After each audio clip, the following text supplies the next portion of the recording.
والإسلام ديني ومحمدا رسول الله ويقيني أدنو إليه ساجدا بجبيني اقبل صلاتي وللصلاة.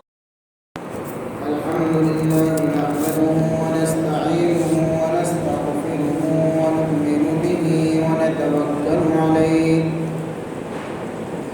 ونعوذ بالله من شرور أنفسنا ومن سيئات أعمالنا من يهده الله فلا مضل له ومن يضلله فلا هادي له ونشهد أن لا إله إلا الله وحده لا شريك له ونشهد أن سيدنا وسندنا ومولانا محمدا عبده ورسوله صلى الله تعالى عليه وعلى آله وأصحابه أجمعين.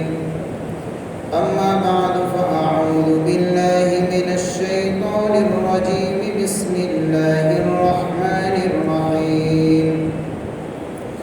ألهاكم التكاثر حتى زرتم المقابر كلا سوف تعلمون ثم كلا سوف تعلمون كلا لو تعلمون علم اليقين لترون الجحيم ثم لترونها عين اليقين ثم لتسألن يومئذ عن النعيم. صدق الله مولانا العظيم.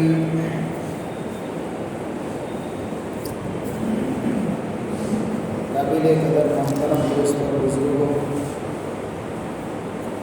گزشتہ مجلس کے اندر میں نے آپ کے سامنے بات رکھی تھی کہ اللہ تعالیٰ نے اس آیت کے اندر ہماری ایک بیماری کو ذکر فرمایا ہے اور اس کے 2 علاج بتائے ہیں۔ بیماری یہ ہے کہ انسانوں کو ایک دوسرے کے اوپر فخر کرنا، مال کو لے کر، اولاد کو لے کر، عزت اور شرافت کو لے کر، اس فخر کے حرص نے لوگوں کو آخرت سے غافل کر دیا ہے، اور یہ فخریہ سلسلہ یہاں تک چلتا رہتا ہے جب تک آدمی کی موت نہیں آتی۔ حتی زرتم المقابر، لہذا اس کے بعد اللہ تعالیٰ کلا سوف تعلمون کے اندر اس غفلت کا علاج بتا رہے ہیں۔ کلا کے معنی ہرگز نہیں۔ کیا مطلب ہرگز نہیں؟ کہ دنیا کا مال اور اس کی دولت اور اس کا جمع کرنا اور دنیا کو مقصد بنا دینا، اس کی ڈگریاں حاصل کر دینا، اس میں کمال پیدا کرنا، یہ انسان کے لیے فائدہ مند ثابت ہوگا؟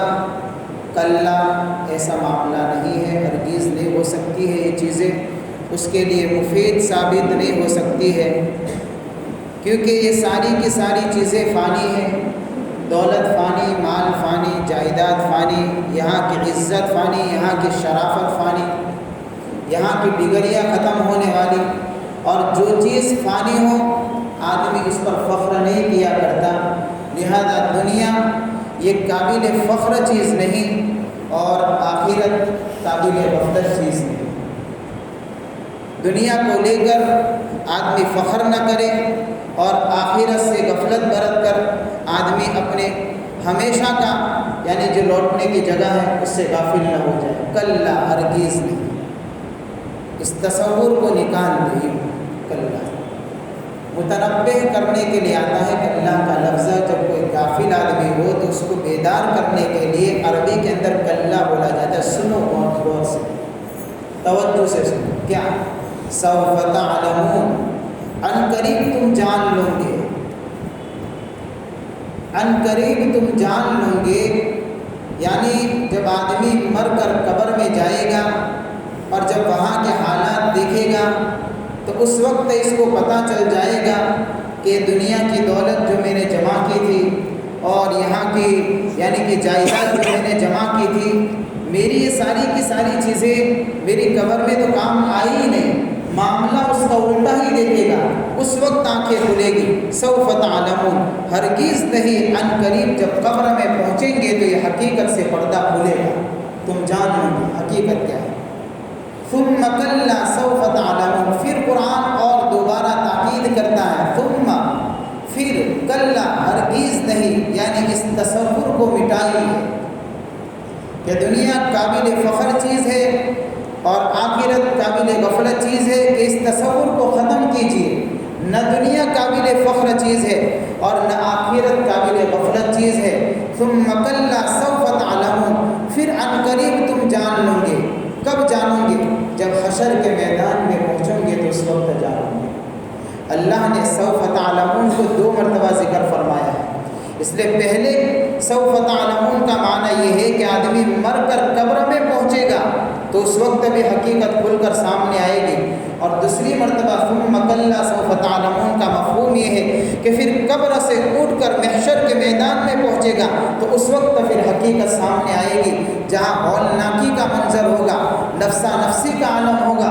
اس وقت پتہ چل جائے گا نہ میرا مال مجھے کام آئے گا، نہ میری پراپرٹی مجھے کام آئے گی، نہ میری دولت مجھے کام آئے گی۔ اس وقت کوئی چیز نہیں چلے گی، یہ دنیا کی کرنسی وہاں نہیں چلے گی۔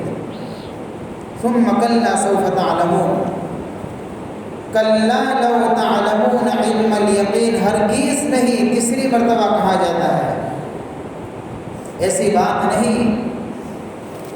کلا لو تعلمون، کاش کے اگر لوگ جانتے، یقینی طور پر جانتے، یعنی وہ آخرت کے حالات، وہ عذاب کی ہولناکیاں، وہ جہنم کے خطرناک مناظر، اگر اس کا یقین ہوتا، اگر لوگ یقینی طور پر جانتے تو یقین ہوتا تو کیا ہوتا کہ اگر یقین ہوتا تو ایک دوسرے سے فخر کے طور پر آگے بڑھنے کی حرص نہ کرتے، کہ اگر لوگ یقینی طور پر جانتے تو یہ دنیا میں رہ کر غفلت بھری زندگی نہ گزارتے، اگر لوگ یقینی طور پر وہاں کے حالات کو جانتے تو پھر دنیا کے اندر رہ کر آدمی فخریہ جملے نہ بولتا اور مال کو قابل عزت چیز نہ سمجھتا۔ کلا لو تعلمون، یہ لو تعلمون ایک شرط ہے، اس کا جواب چھپا ہوا ہے جو میں نے اسی جواب کا ترجمہ کیا کہ اگر لوگ جانتے، یقینی طور پر جاننا، تو لوگ ایک دوسرے سے آگے بڑھنے کے حرص کے اندر غفلت میں نہ پڑتے۔ لَتَرَوُنَّ الْجَحِيمَ، اور ضرور بھی ضرور تم دیکھو گے جہنم کو، یعنی جب مر کر آدمی آخرت کے حالات جب اس کے سامنے آئے گا، جب وہاں پر جائے گا، وہ جہنم کے مختلف عذاب کی صورتیں دیکھے گا، وہاں کی گرم ہوائیں جو آدمی کے جسم کو داغ کے رکھ دے گی، جس کا تصور ہمارے دل اور دماغ میں نہیں آ سکتا۔ اللہ فرماتے ہیں ایک وقت آئے گا کہ ضرور بھی ضرور تم جہنم کو دیکھو گے۔ کیسے دیکھو گے؟ ثم لترون الجحیم، کہ تم اس کو دیکھو گے یقین کی آنکھوں کے ساتھ میں۔ ثم لترونها عین الیقین، تم اس کو دیکھو گے یقین کی آنکھوں کے ساتھ میں۔ یقین کے 3 درجے، ایک یقین کا نام ہے علم الیقین، ایک یقین کا نام ہے حق الیقین، اور ایک یقین کا نام ہے عین الیقین۔ اس سے کوئی یعنی کہ اور درجہ یقین کا نہیں ہے۔ علم الیقین کا مطلب یہ ہے کہ کوئی آدمی ہم کو کوئی بات بتائیں اور ہم اس کی بات کو سچ سمجھ کر اس کی بات کے اوپر یقین کر لیں، اس کو علم الیقین کہیں گے۔ جیسے مثال کے طور پر کسی آدمی نے ہم کو آ کر یہ بات کہی کہ بھئی آگ جلاتی، اور ہم کو خبر ہے کہ جو آدمی ہم کو کہہ رہا ہے کہ آگ جلاتی ہے وہ آدمی جھوٹ نہیں بول سکتا، وہ سچ ہے، تو ہم اس کی بات کو مان لیں گے۔ اب اس کے خبر دینے کی وجہ سے جس بات کا یقین ہم کو پیدا ہوا، آگ کے جلانے کا یقین، اسی کو کہیں گے علم الیقین، کہ کسی کے بتانے سے آدمی دل کے اندر کسی چیز کا یقین بٹھائے۔ دوسرا درجہ ہے عین الیقین، کہ ہم نے یہ بات تو سنی، کسی نے بتائی تو ہم کو پتہ چلا کہ بھائی آگ جلاتی ہے، لیکن ہم نے دیکھا بھی پھر اس کو کہ آگ جلا رہی ہے، لکڑیاں جلا دی ہے، چیزوں کو جلا دیتے، ہم نے آنکھوں سے دیکھا۔ جب آنکھوں سے دیکھیں گے تو پہلے جو یقین کا جو مرتبہ جو حاصل ہوا تھا اس سے زیادہ اور یقین مضبوط ہو جائے گا، یعنی آنکھ سے دیکھا ہوا یقین، اس کو کہیں گے عین الیقین۔ یہ یقین کا دوسرا درجہ ہے۔ اور ایک ہے حق الیقین، کہ ہم نے سنا بھی کہ آگ جلاتی ہے اور ہم نے مانا، سننے کے بعد دیکھا بھی کہ ہاں جلتے ہوئے چیزوں کو ہم نے دیکھا۔ اور حق الیقین کا مطلب کہ کوئی پاس میں کھڑا تھا آدمی، اس کے کپڑے جل گئے یا اس کی کوئی انگلی جل گئی، جس کو ہم کہتے ہیں تجربے سے علم حاصل ہو، اسی کو کہیں گے حق الیقین، کے تجربہ بھی ہو گیا کہ یہ چیز جلاتی ہے۔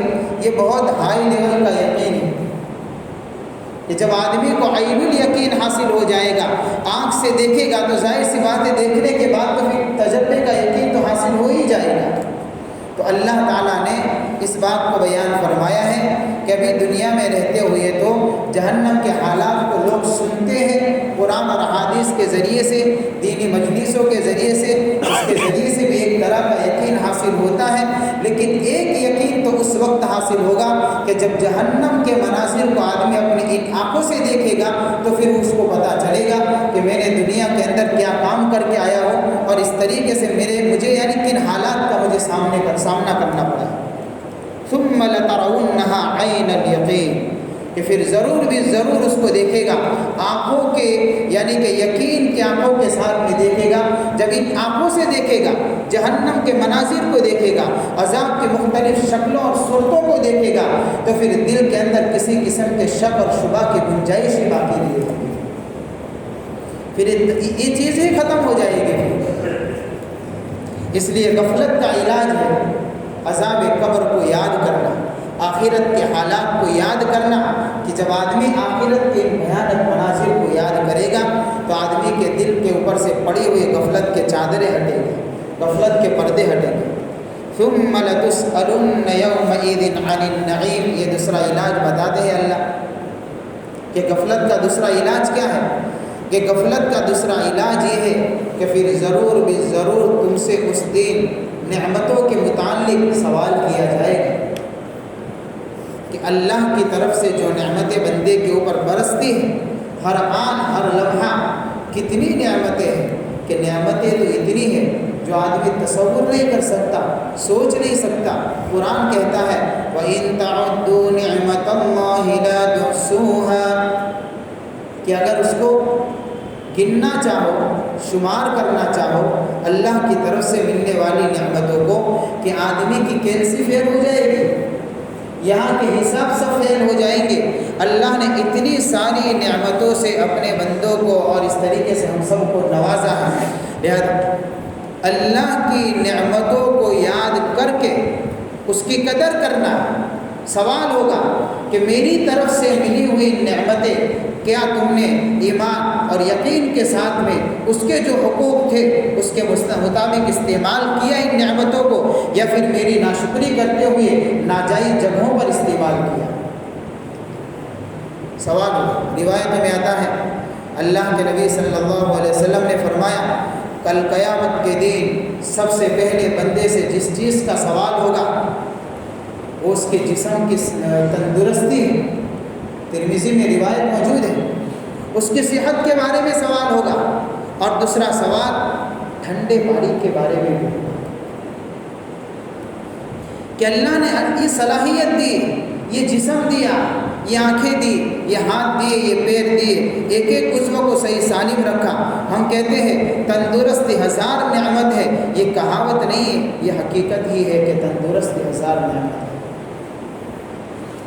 ہاں، آنکھیں تندرست ہے یہ نعمت الگ ہے، کان تندرست ہے یہ نعمت الگ ہے، زبان تندرست ہے، نعمت الگ ہے، دانت منہ میں صحیح سالم موجود ہے، نعمت الگ ہے، زبان میں بولنے کی طاقت موجود ہے، یہ نعمت الگ ہے، زبان میں چکھنے کی طاقت موجود ہے، یہ نعمت الگ ہے۔ ذرا دیکھیں تو صحیح کہ زبان کے اوپر جب کوئی چیز رکھی جاتی ہے تو رکھنے کے ساتھ یہ زبان گویا کہ پورا رپورٹ سناتی، لیبورٹری ہے، تو یہاں سے پتہ چلتا ہے کہ یہ چیز ٹھنڈی ہے، گرم ہے، پھیکی ہے، میٹھی ہے، کڑوی ہے، باسی ہے، تازی ہے، ہر چیز زبان پر رکھنے سے پتہ چلتا ہے۔ اس کے لیے کوئی سوئچ دبانے کی ضرورت نہیں ہے۔ جس کی زبان کے اندر سے یہ صلاحیت ختم ہو جاتی ہے، جس کی زبان کے اندر سے یہ ٹیسٹ ختم ہو جائے کہ پھر اس کی زبان نہ پہچان سکے کہ کون سی چیز کھٹی ہے، کون سی میٹھی ہے، کڑوی ہے، تازی ہے، باسی ہے، جب زبان یہ ٹیسٹ نہیں پہچان سکتی تو اس کے لیے ہر طرح کی چیز ایک جیسی نظر آئے گی۔ اس کو زہر بھی کھلا دو تو فرق نہیں پڑے گا، اس کی زبان نہیں پہچان سکے گی۔ یہ نعمت ہے اللہ کی۔ اللہ نے ناک دیا، سونگھنے کی طاقت دی، اس کے ذریعے سے جب آدمی کھاتا ہے تو اپنے کھانے کے لقمے کو گویا کہ پہلے خوشبو سے سونگھ لیتا ہے کہ بگڑی ہوئی چیز ہے یا اچھی چیز ہے۔ اللہ نے اندر دھڑکتا دل عطا فرمایا، جسم کے اندر کی باڈی کی پوری مشینری اب عجیب و غریب انداز سے سیٹ کیا، فٹ کیا اللہ نے۔ ہاتھوں کو پکڑنے کی طاقت عطا فرمائی، پیروں میں چلنے کی طاقت عطا فرمائی، ایک ایک جوڑے کو اس کی جگہ پر فٹ کیا۔ یہ کتنی نعمتیں ہیں، آدمی دیکھے اپنے جسم کے اندر، اسی لیے کہا جاتا ہے یہ تندرستی ہزار نعمت ہے۔ اللہ اس کے بارے میں پوچھیں گے، سوال ہوگا۔ اور دوسری بات کہ ٹھنڈے پانی کے بارے میں سوال ہوگا کہ شدت کی پیاس لگی تھی اور اس طریقے سے سخت دھوپ تھی، گرمی کے ایام تھے، اس وقت اللہ نے جو ٹھنڈا پانی میسر کیا تھا اس کا کیا کیا؟ یہ اللہ کی طرف سے ملا تھا، اس کا حساب کہاں ہے؟ اللہ پوچھیں گے۔ ہاں، ایک روایت میں آتا ہے حضور پاک صلی اللہ علیہ وسلم کا ایک واقعہ بیان فرمایا کہ ایک مرتبہ حضور صلی اللہ علیہ وسلم ایسے وقت پر اپنے گھر سے باہر نکلے کہ وہ وقت حضور کے نہ نکلنے کا وقت تھا اور نہ کسی سے ملاقات کرنے کا وقت تھا۔ جیسے ایک دم سخت دھوپ کے اندر دوپہر کے وقت میں حضور صلی اللہ علیہ وسلم گھر کے باہر نکلے، اور حضور کے باہر نکلنے کی وجہ یہ تھی کہ آپ علیہ الصلوۃ والسلام سخت فاقے کی حالت میں تھے۔ کئی دنوں سے، کتنے دنوں سے آپ کو کھانے کی روٹی میسر نہیں ہوگی، ہم سوچ نہیں سکتے ہیں، لیکن بس فاقے کی حالت تھی۔ حضور صلی اللہ علیہ وسلم گھر کے باہر تشریف لائے، سامنے سے دیکھا حضرت صدیق اکبر رضی اللہ تعالیٰ عنہ بھی آ گئے۔ اس وقت روایتوں میں ہے کہ حضرت ابو بکر صدیق رضی اللہ تعالیٰ عنہ بھی اس وقت گھر سے باہر اس لیے نکلے تھے کہ صدیق اکبر بھی فاقے بھی تھے۔ ہاں، دونوں فاقے میں ہیں۔ حضور نے دیکھا کہ یار غار بھی آئے تو حضرت صدیق اکبر رضی اللہ تعالیٰ عنہ سے پوچھا، صدیق اس وقت کیا بات ہے؟ تو حضرت صدیق اکبر رضی اللہ تعالیٰ عنہ نے یہ نہیں کہا یا رسول اللہ مجھے فاقہ ہے، بلکہ وہی محبت کا ثبوت دیا جو قدم قدم کے اوپر صدیق اکبر رضی اللہ تعالیٰ عنہ کی زندگی سے وہ محبتیں ٹپکتی ہوئی نظر آتی تھی۔ جب حضرت صدیق اکبر چلا کرتے تھے تو ایسا لگتا تھا عشق رسول کے کوئی جاندار تصویر ہے جو چل رہی ہے ہوئے زمین پر۔ یہ عشق کا مجسمہ تھا کہ کوئی شکل کے اندر دیکھنا چاہیے کہ عشق کس کو کہتے ہیں، کہ صدیق اکبر کو دیکھے، وہ چلتا پھرتا وہ عشق تھا۔ حضرت صدیق اکبر رضی اللہ تعالیٰ عنہ نے فرمایا، یا رسول اللہ میں نے سوچا کہ اس وقت جا کر آپ کے چہرے انور کی اور آپ کے حسن کا دیدار کر دوں اور زیارت کر لوں تاکہ میرے اوپر آنے والے حالات ختم ہو جائیں، صدیق کی بھوک مٹ جائے۔ جب آپ کے چہرے انور کو دیکھتا ہو تو صدیق اکبر کے پیٹ بھر جایا کرتا ہے، کھانا بھول جایا کرتا ہے۔ بس اسی لیے نکلا، اسی لیے میں نے کہا یہ چلتا پھرتا عشق تھا جو شکل کے اندر اللہ نے امت کو دکھایا کہ عشق کس کو کہتے ہیں، یہ جو صدیق کی شکل میں چل رہا ہے۔ اتنے میں حضرت عمر فاروق رضی اللہ تعالیٰ عنہ بھی تشریف لائے۔ حضرت عمر سے پوچھا، عمر یا رسول اللہ فاقہ ہے، تینوں فاقے میں ہیں، حضور بھی، حضرت ابوبکر صدیق بھی، حضرت عمر فاروق بھی، اللہ کے نبی صلی اللہ علیہ وسلم کریم کے اندر ابو الہیثم انصاری رضی اللہ تعالیٰ عنہ صحابی کا باغ پڑتا تھا، اس باغ کے اندر تشریف لے گئے۔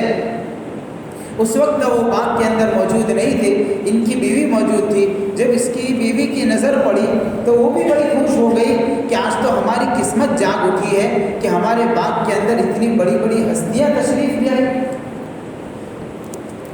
یہ تو قسمت جاگ اٹھی۔ ہاں، بغیر یعنی کہ دعوت دیے ہوئے ہماری قسمت ہے کہ حضور کی یہاں پر تشریف آوری ہوئی ہے۔ اللہ کے نبی نے پوچھا کہ ابو الہیثم کہاں ہے؟ کہ بس پانی لینے کے لیے گئے، باتیں چل رہی تھی، اتنے میں وہ آئے پانی لے کر۔ حضرت ابو الہیثم رضی اللہ تعالیٰ عنہ نے بھی جب دیکھا تو بڑے خوش ہو گئے، جلدی سے یعنی کہ کھانا بھی تیار کیا، کھجوریں بھی لا کر رکھی، ایک خوشہ توڑ کر لائے جس میں یعنی کہ کچی کھجوریں، پکی کھجوریں، کچری کھجوریں، ہر طرح کی کھجوریں تھی، وہ لا کر تینوں یعنی کہ دو صحابی اور حضور کے سامنے پیش کی تاکہ آپ علیہ السلام اس کو نوش فرمائیں۔ اللہ کے نبی نے حضرت ابو الہیثم سے فرمایا کہ بھئی لاتے تو کچھ ایسی کھجوریں لاتے کہ جس میں ساری پکی ہوئی تھی۔ تو صحابی بڑے سمجھدار صحابہ تھے، صحابہ مزاج نبوت کو پہچانا کرتے تھے دینی اعتبار سے اور ہر معاملے کے اندر۔ وہ صحابی فرماتے یا رسول اللہ، میں اس لیے اس طریقے سے پورا پوشا جس میں مکس کھجوریں موجود لے کر آیا ہوں، اس لیے کہ کسی کو کچی پسند ہوتی ہے، کسی کو پکی پسند ہوتی ہے، کسی کو کچری پسند ہوتی ہے، آدھی پکی آدھی کچی، تو میں اس طریقے سے پورا پوشا لے کر آیا ہوں، جس کو جو پسند ہو اس میں سے کھائے۔ اللہ کے نبی نے اس صحابی کی تعریف فرمائی کہ واقعی آپ کی سوچ قابل تعریف ہے۔ یہ ہے مزاج نبوت کو پہچاننا۔ قدم قدم کے اوپر صحابہ اس چیز کو پہچانتے تھے، مزاج نبوت کو پہچاننا۔ ہاں، یہ اللہ کے نبی کی طرف سے، اسی لیے تو صحابہ کو چنا گیا تھا۔ خیر، حضور صلی اللہ علیہ وسلم نے اس کو نوش فرمایا، کھایا، میٹھا پانی پیا، فرسٹ کلاس بہترین طریقے سے وہ صحابی نے یعنی دعوت کی۔ اس کے بعد اللہ کے نبی صلی اللہ علیہ وسلم نے ایک جملہ کہا جو ہم سب کے لیے بڑا ناصحانہ جملہ ہے اور ہمارے لیے اس سے سبق لینے کی ضرورت ہے۔ اللہ کے نبی نے فرمایا ھذا والذی نفسی بیدی الذی من نعیم الذی حتی تسألون عنہ یوم القیامہ، میری جان اس ذات کے قبضے میں ہے، یعنی جس کے قبضے میں میری جان ہے، یہ وہ نعمتیں ہیں جن نعمتوں کے بارے میں اللہ کل قیامت میں تم سے پوچھے گا۔ صدیق اکبر تم سے بھی پوچھے گا، عمر فاروق تم سے بھی پوچھے گا، یا رسول اللہ اتنے دنوں کے بعد کھانا ملا ہے، فاقہ تھا، پھر بھی پوچھا جائے گا۔ عمر صدیق ظل بارد ورطب طیب وماء بارد، یاد کرو اللہ نے تم کو ٹھنڈی چھاؤں میں بٹھایا، عمدہ کھجوریں کھلائی، ٹھنڈا پانی پلایا، یہ اللہ کی نعمتیں ہیں۔ صدیق اس کے بارے میں بھی پوچھا جائے گا۔ فاقے کے بعد ملی تھی یہ نعمتیں، اللہ کے نبی نے فوراً جگایا صحابہ، اور اللہ ہم پر تو ہزاروں نعمتیں برسا چکا ہے، ہم پر آج تک ایسا ایک بھی وقت نہیں گزرا جس پر فاقہ کے نوبت آئی ہو، کبھی نہیں آیا۔ یہ اللہ کی نعمتیں ہیں۔ صرف اتنی نہیں بلکہ قرآن بھی اللہ کی نعمت ہے، اس کے بارے میں بھی پوچھا جائے گا۔ یا ایھا الناس قد جاءتکم موعظۃ من ربکم وشفاء لما فی الصدور وہدی ورحمۃ للمؤمنین قل بفضل اللہ وبرحمتہ فبذلک فلیفرحوا هو خیر مما یجمعون۔ یہ بھی اللہ کی نعمت ہے، اس کے بارے میں بھی اللہ پوچھیں گے۔ اللہ فرماتے ہیں قرآن کا ذکر فرمانے کے بعد کیا فرمایا؟ اے میرے محبوب صلی اللہ علیہ وسلم، آپ کہہ دیجئے، لوگوں کو بتا دیجئے، بفضل اللہ و برحمتہ، یہ اللہ کا کلام، یہ اللہ کا فضل ہے، اللہ کا انعام ہے، اللہ نے اپنی مہربانی سے عطا فرمایا ہے۔ فبذلک فلیفرحوا، لہذا دنیا کی دولت پر خوشیاں نہ منایا کرو، خدا کی نعمت ملی ہے اسی پر خوش ہو جاؤ کہ اللہ نے قرآن سے نسبت عطا فرمائی۔ فبذلک فلیفرحوا، ہمارے پاس بینک بیلنس آ جائے آدمی خوش ہو جاتا ہے، دولت جمع ہو جائے خوش ہو جاتا ہے، فیکٹریاں جمع کر لے خوش ہو جاتا ہے, بڑا محل بن جائے خوش ہو جاتا ہے. یہ اللہ کا عظیم کلام ہے. اللہ فرماتے ہیں یہ تو میرا فضل ہے کہ میرے محبوب کے صدقے میں آپ کی امت کو میرے محبوب عطا فرمایا ہے میں نے, یہ میری مہربانی ہے.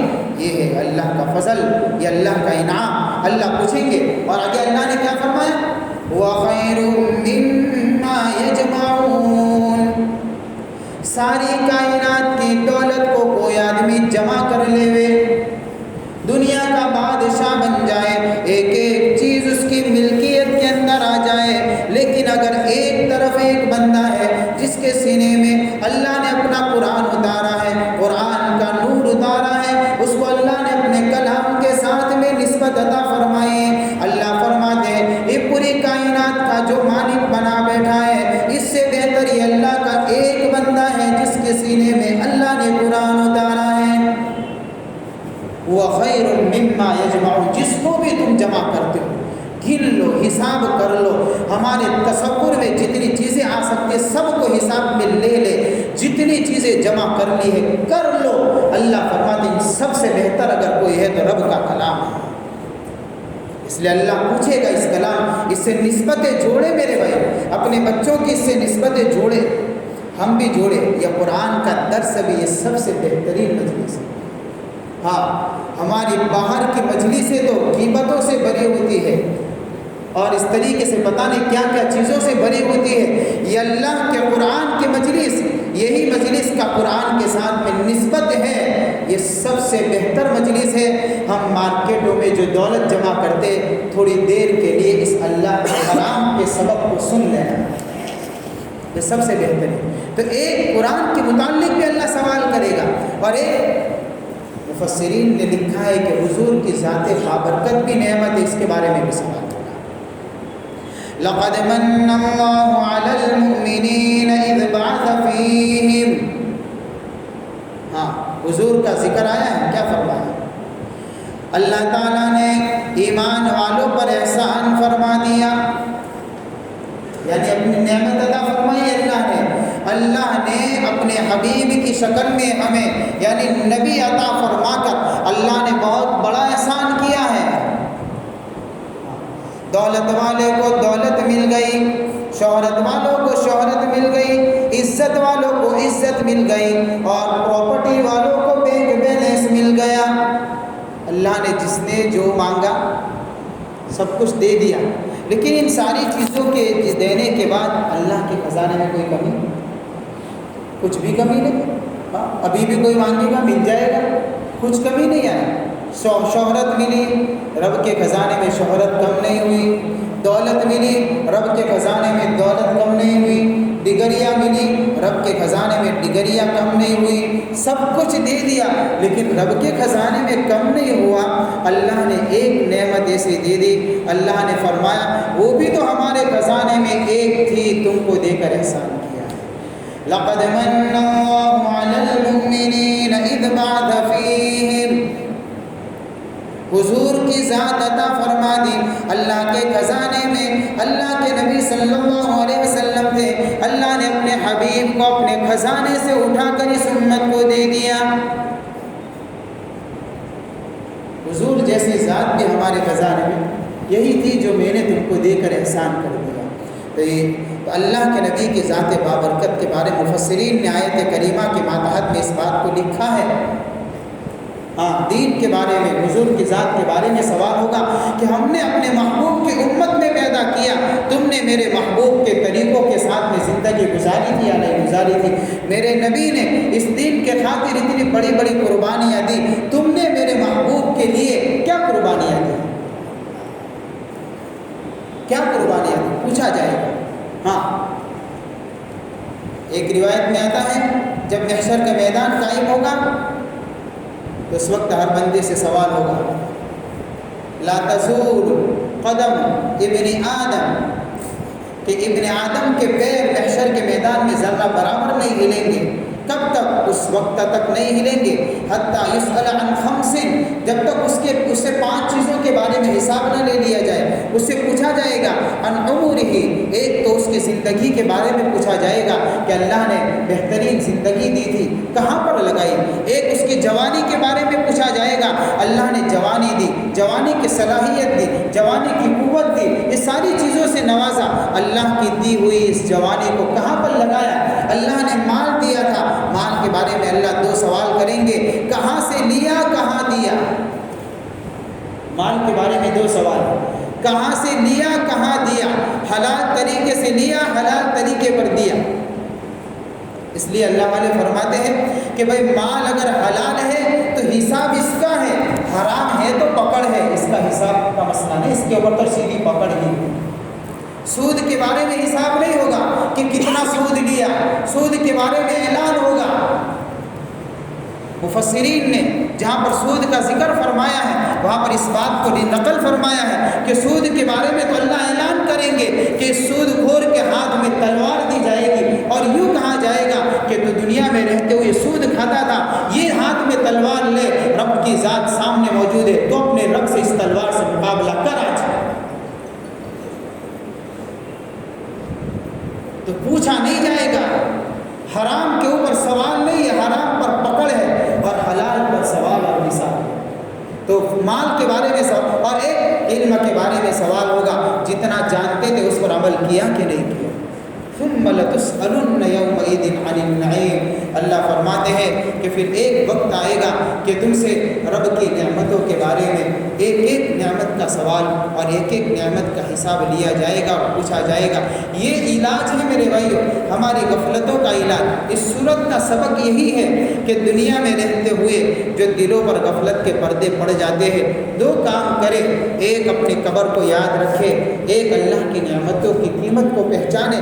جو قبر کو یاد رکھے گا، جو رب کی نعمتوں کو پہچانے گا، وہ کبھی رب سے غافل نہیں ہوگا، وہ اللہ سے جڑ کر رہے گا اور اللہ سے ٹوٹا ہوا رشتہ جڑے گا اور کبھی اللہ کی نافرمانی نہیں کرے گا. نبی کریم صلی اللہ علیہ وسلم کے طریقوں سے ہٹ کر جینے کی وہ کوشش نہیں کرے گا. اللہ تعالی ہمارے دلوں سے غفلتوں کے پردوں کو دور فرمائے اور اس بات کا صحیح معنوں